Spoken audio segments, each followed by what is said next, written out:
Ansal Sushant city में हुए सैकड़ों करोड़ के यूडी लैंड घोटाले की तरह अब टीडीआई में भी टीडीआई मालिकों, डीटीपी विभाग और तहसील कार्यालय द्वारा मिली भगत करके हरियाली के लिए छोड़ी गई अनिर्धारित भूमि यूडी लैंड को बिना प्लानिंग ही बेचकर सरकार को करोड़ों रुपए का चूना लगाया जा रहा है।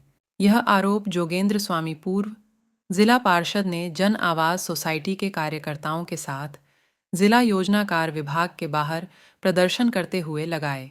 उन्होंने कहा कि उनके द्वारा सेक्टर 23 स्थित टीडीआई की फर्जी तरीके से रजिस्ट्री होने का मालूम होने के बाद जब प्लॉट नंबर A187 A167 निकली गई तो यह अचंभित करने का मामला था। उन्होंने मुख्यमंत्री, मुख्य सचिव हरियाणा सरकार, महानिदेशक country and town planning department से लिखित में शिकायत करते हुए मांग की है कि इस भ्रष्टाचार में शामिल टीडीआई मालिकों, योजनाकार विभाग और तहसील कार्यालय पर आपराधिक मामला दर्ज करते हुए टीडीआई का तत्काल लाइसेंस रद्द किया जाए, फर्जी तरीके से की गई इन रजिस्ट्रियों को रद्द किया जाए। सैकड़ों करोड़ का यूडी लैंड बेचने का घोटाला निकाला था और उसमें ये प्रमाणिकता आ गई थी, ये सिद्ध हो गया था हाँ वाकई ये घोटाला हुआ है।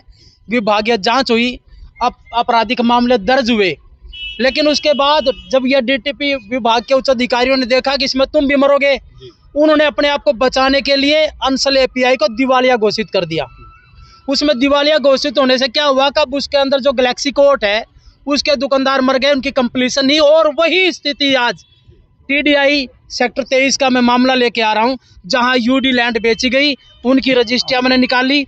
अब ये लोग ग्रीन बेल्ट बेच रहे हैं वहाँ पे और टीडीआई के अंदर यूडी लैंड को बेच रहे हैं, और इसी प्रकार से वहाँ पर भी दुकानदारों को कंप्लीशन नहीं दी गई। ये लोग फटाफट दाएं बाएं करके निकलने की फिराक में, और वहाँ के दुकानदार, हजारों दुकानदार बेचारे सड़क पे आने के कगार पे खड़े हैं। उस चीज़ को लेकर के हम आज ये मामला डीटीपी के संज्ञान में ला रहे हैं कि ये जो भ्रष्टाचार, और सबसे बड़ा भ्रष्टाचार क्या हुआ, देखो हैरानी की बात, तहसील कार्यालय किस प्रकार से अनिर्धारित भूमि की रजिस्ट्री कर सकता है जब उसका किसी प्रकार से कोई प्लानिंग ही नहीं हुई, वो रजिस्ट्री कैसे होगी? बेची जा सकती है? वो नहीं बेची जा सकती, जब प्लानिंग ही नहीं है। अगर प्लानिंग नहीं तो सरकार मालिक है, सरकार को पैसा जमा होगा, जब प्लानिंग होगी। वो ऐसे टुकड़े होते हैं जो हरियाली के लिए छोड़ा जाता है। आज लोगों को पेड़ नहीं मिला, सांस नहीं मिल रही, और ऐसी जगह है वो प्लानिंग कर करके कोठियां बनवा रहे हैं, जबकि जहाँ पेड़ लगने चाहिए। और तहसील कार्यालय ने इतना बड़ा भ्रष्टाचार किया, इसके अंदर जो रजिस्ट्रेशन फीस जिसकी 25,000 थी वो 1,000 रुपये कर दिया, और जहाँ सर्कल रेट पूरा 23,000 रुपये गज है, इन लोगों ने 2,500 रुपये गज के हिसाब से जमीन बेची सर्कल, जिसमें लाखों रुपए का पूरा सरकार को नुकसान पहुंचा गया है। वो मामला लेकर मैं आज स्वामी जी से मिलूंगा। इनके संज्ञान में डालना चाह रहे हैं, तो आपको लगता नहीं कि इनके संज्ञान में होगा? बगैर मिली भगत के कुछ भी नहीं होता। विभाग, ये जमीन जब डीटीपी विभाग के अधीन आती तो रजिस्ट्री कैसे हो गई? इन्होंने जब इतना बड़ा घोटाला अंसल में हो गया, इतना बड़ा सैकड़ों करोड़ का घोटाला उजागर होने के बाद भी ये नहीं जाग रहे, तो इसका मतलब कर रहे हैं जिस प्रकार से अंसल को दिवालिया घोषित कर दिया, कल को इसको भी कर देंगे, लोग मरेंगे।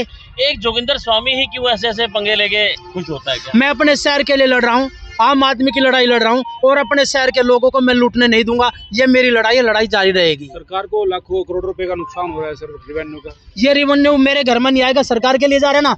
ये जो पैसा है, ये पैसा आखिरी पायदान पे गरीब आदमी जो फटे कपड़ों में बैठा है, उसको जो मूलभूत सुविधाएं मिलनी चाहिए, उसको चंद अधिकारी और बड़े बड़े माफिया धनाढ्य लोग उस पैसे को डकार जाते हैं। उस पैसे को डकार करके मरता कौन है? आखिर में वही गरीब आदमी जिसका वो पैसा डकार जाते हैं। हम इस चीज़ के लिए उन गरीब लोगों की लड़ाई लड़ रहे हैं।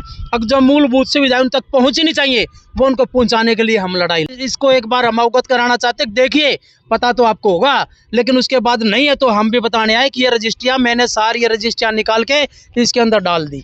अभी हम डीटीपी को ज्ञापन देंगे, अगर ये कार्रवाई नहीं करते तो डीसी ऑफिस के अंदर का लड़ाई लड़ेंगे, उसके बाद चंडीगढ़ तक की लड़ाई लड़ेंगे। दिया जा रहा है आपकी तरफ से? ये मैं 15 दिन का समय दूंगा इनको, उसके बाद हम तहसील कार्यालय में शायद हफ्ते में भी चले जाएं और डीसी साहब के यहाँ ज्ञापन देने।